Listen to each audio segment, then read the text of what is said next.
मैं इस समय लुधियाना में मौजूद हूं और मेरे साथ इस समय एक्सक्लूसिव बात करने के लिए मौजूद हैं डॉक्टर सुमिता सोफत और उनके साथ डॉक्टर सिद्धार्थ सोफत मौजूद हैं। इनसे हम बातचीत करते हैं कि आज के वक्त में मेल हूं या फिर फीमेल, एक ऐसी परेशानी को लेकर के वो जूझ रहे हैं जिससे आप स्पर्म कहिए या फिर बच्चा ना होना और भी बांझपन वगैरह, ये क्या सारी चीजें हैं। और दोनों डॉक्टर्स इस समय हमारे साथ मौजूद हैं। हमने सोचा दोनों प्रॉब्लम्स जो आजकल के फेस करनी चाहिए, मेल हूं या फीमेल, इनके साथ बातचीत करते हैं। दोनों डॉक्टर साहिबान, आपका बहुत बहुत शुक्रिया, आपने हमें वक्त दिया अपना।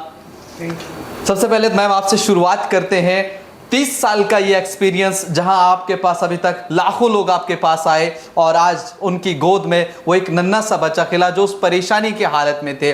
आज के इस दौर में फिजिकली फिट होने के साथ साथ जो ये प्रॉब्लम्स आजकल हो रही है, बुनियादी वजहें क्या है जहां लोगों को आज आईवीएफ या फिर सिजेरियन तक पहुंचना पड़ता था, जबकि इससे पहले ये चीजें नहीं हुआ करती थी। आपने बिल्कुल सही कहा कि देखिए जैसे जैसे टाइम प्रोग्रेस कर रहा है, इतना ज़्यादा स्ट्रेस हो गया लाइफ में। स्ट्रेस इटसेल्फ से जो है हार्मोनल इम्बैलेंस होता है और प्रेगनेंसी नहीं होती। साथ के साथ लेट मैरिजेस का आ गया सिनेरियो कि लोग हमेशा, गर्ल्स भी जो है, लड़कियां भी है, वो भी करियर ओरिएंटेड हो गई हैं और अपना चाइल्ड बर्थ जो है पोस्टपोन करना चाहती हैं। तो ये भी एक मेन रीज़न है। स्ट्रेस के साथ साथ जो ईटिंग हैबिट्स है, जो रॉन्ग फूड हैबिट्स है, सेडेंटरी लाइफस्टाइल है, माने कि कोई एक्सरसाइज वगैरह ना करना, अनहेल्दी फूड खाना, तो इससे जो है सारा हार्मोन्स का जो है सिस्टम इफेक्ट हो रहा है। आपने देखा होगा पीसीओडी प्रॉब्लम है जो बहुत कॉमन हो गई है, गर्ल्स में भी, अनमैरिड गर्ल्स में भी।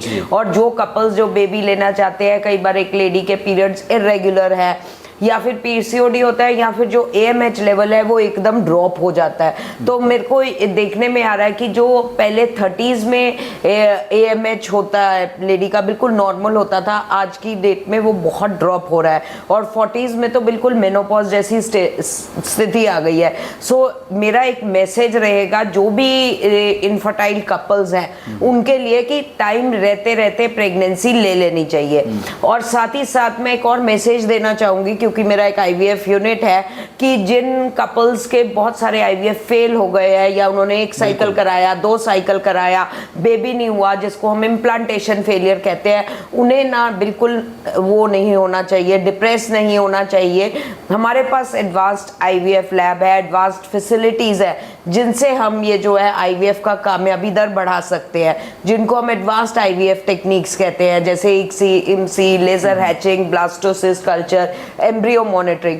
मैंने देखा है बहुत सारे जो पेशेंट्स हैं, लेडीज, ये बोलते हैं कि हमारी लाइनिंग ठीक नहीं बनती या बार बार अबॉर्शन हो रहा है, तो उस चीज़ के लिए भी हमारे पास स्पेशल इंजेक्शंस है, स्पेशल ट्रीटमेंट्स है जिससे कि हम ये सारा कर सकते हैं। सो एक कपल को बिल्कुल होप नहीं लूज करनी चाहिए, टाइम रहते रहते इलाज करा लेना चाहिए। वही मैं एक सवाल जो है वो डॉक्टर सिद्धार्थ साहब से भी पूछना चाहूँगा कि अक्सर हम जितना दोष जो है अक्सर देखा जाता है कि गर्ल्स के ऊपर जो है वो दिया जाता है कि इन्हीं में ये प्रॉब्लम है और फिर उसका वो हल निकालते हैं या डाइवोर्स या फिर बाकी चीज़ें। एक मेल के अंदर भी कई सारी प्रॉब्लम्स होती हैं, उन्हें किस तरह से अपनी डाइट को मेंटेन करना चाहिए, उन्हें किस तरह से अपने आप को जो है वो देखना चाहिए, और अगर ज़रूरत पड़ी उन्हें आईवीएफ की, अगर स्पर्म काउंट 0 भी होता है तो मेल के लिए क्या कुछ प्रोविजन रहता है? देखिए सर, आपने पहले तो बिल्कुल ठीक कहा कि आजकल की सोसाइटी सिर्फ फीमेल को ब्लेम करती है, जो कि बिल्कुल गलत है। जो कि इनफर्टिलिटी के कारण है वो आधे मेल्स में होते हैं, आधे फीमेल्स में होते हैं, तो दोनों को एवेलुएट करना बहुत ज़्यादा ज़रूरी है। और जैसे कि आपका अगला सवाल था कि मेल्स को नेचुरली अपनी फर्टिलिटी कैसे बूस्ट करनी चाहिए, सबसे पहले तो एक हेल्दी लाइफस्टाइल सबसे ज़्यादा ज़रूरी चीज़ है। उन्हें रेगुलरली एक्सरसाइज करनी चाहिए, अच्छा खाना खाना चाहिए, जिंक रिच फूड खाना चाहिए, जैसे कि लेंटिल्स हो गए, then different types of berries हो गई, नट्स हो गए, वॉलनट्स, आलमंड्स, ये सारा अच्छा खाना खाना चाहिए। दूसरी चीज़, अपना ड्रिंकिंग, स्मोकिंग, ये सब चीज़ों से दूर रहना चाहिए, एटलीस्ट जब वो बेबी प्लान कर रहे हैं तब। एंड एक नेचुरली हेल्दी लाइफस्टाइल से ही स्पर्म क्वालिटी इंप्रूव हो जाती है। तीसरी चीज़, अगर किसी का एजोस्पर्मिया है, जैसे कि आपने बताया कि नील स्पर्म्स हैं, सबसे पहले तो इसका कारण जानना बहुत ज़रूरी होता है कि नील स्पर्म्स क्या बचपन से थे या बड़े होकर स्ट्रेस से हो गए हैं। उसके बाद आजकल IVF ने इतनी ज़्यादा एडवांसमेंट्स आ गई है कि अगर वो एजोस्पर्मिया भी है पेशेंट, तो हम टीसा, माइक्रो टीसा, इसमें हम बेसिकली पेशेंट के टेस्टिस से हेल्दी स्पर्म्स निकाल लेते हैं और इसमें कोई टांका या चीरा कुछ भी नहीं लगता एंड वो स्पर्म्स को हम लैब में उनके वाइफ के एग से मिला के हम बेबी प्रोड्यूस कर सकते हैं। चलिए, एक सवाल मैम आपसे भी रहेगा कि जिस तरह से लोगों ने हमें पूछा था कि आप मैम को ये ज़रूर पूछिएगा कि क्या जेंडर सिलेक्शन भी इसमें होता है? कई सारे लोगों का मानना होता है मुझे लड़की नहीं लड़का करना है, लड़का नहीं लड़की करनी है। ये एक लॉ इसके लिए क्या कहता है, और यहाँ से इन दर्शकों को आप क्या मैसेज देंगे जिनका ये सवाल था जेंडर सिलेक्शन को लेकर? सबसे पहले तो मैं बताना चाहूंगी कि इंडिया में जेंडर सिलेक्शन बैंड है, बिल्कुल, और नहीं होता तो नहीं करते, बड़ी सिंपल सी बात है। ठीक है। और दूसरी बात, जो जेंडर सिलेक्शन की आपकी बात रही, लोगों में बहुत मिसकंसेप्शन है कि अगर वो IVF कराएंगे तो मेल बेबी ही होता है। ऐसा नहीं है, IVF से मेल्स भी हो सकते हैं, फीमेल भी हो सकती है, क्योंकि जेंडर सिलेक्शन सिर्फ PGT से होता है और PGD जेंडर सिलेक्शन के लिए इंडिया में नहीं है।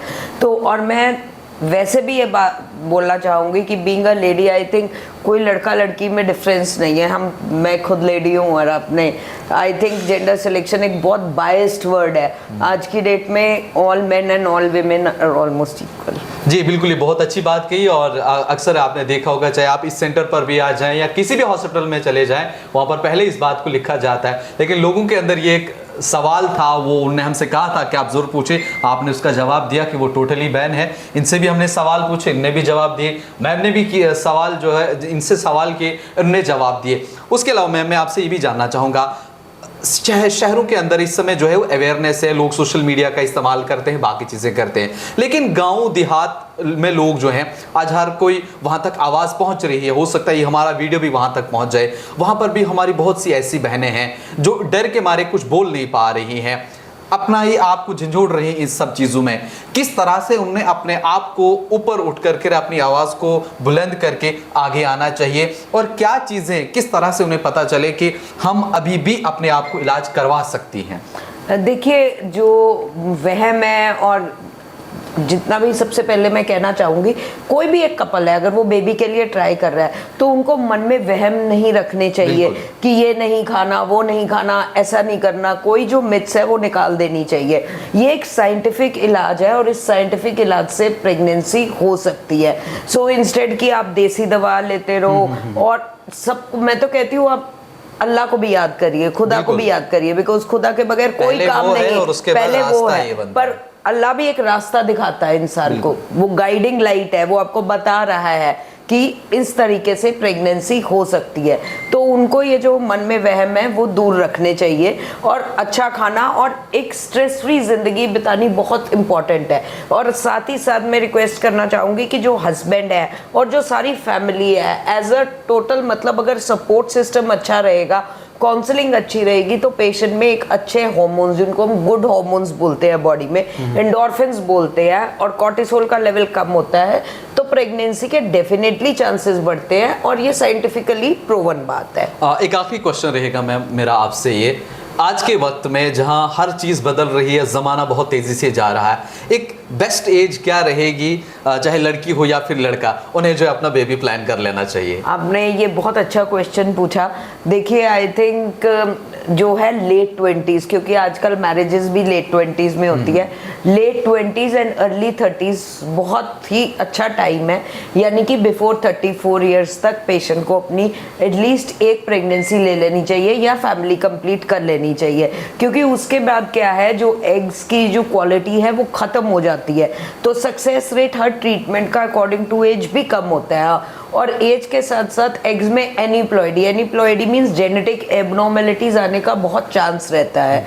तो वो एक और चीज़ है जो प्रेगनेंसी इफेक्ट कर सकती है, और ये भी एक रीज़न होता है कि रिपीटेड अबॉर्शंस हो रहे हैं एक लेडी के। सो तो सही टाइम पे सही इलाज के साथ प्रेगनेंसी हो सकती है। चलिए आखिरी सवाल जो है वो डॉक्टर सिद्धार्थ से हम करेंगे। आप हमें बताइएगा, बहुत सारे मेल्स हैं जो इस समय अपना बॉडी बनाने के चक्कर में या फिर बाकी चीज़ों के चक्कर में कुछ इस तरह की इंजेक्शंस ले लेते हैं, ड्रग्स ले लेते हैं, उससे कितना साइड इफेक्ट हो सकता है?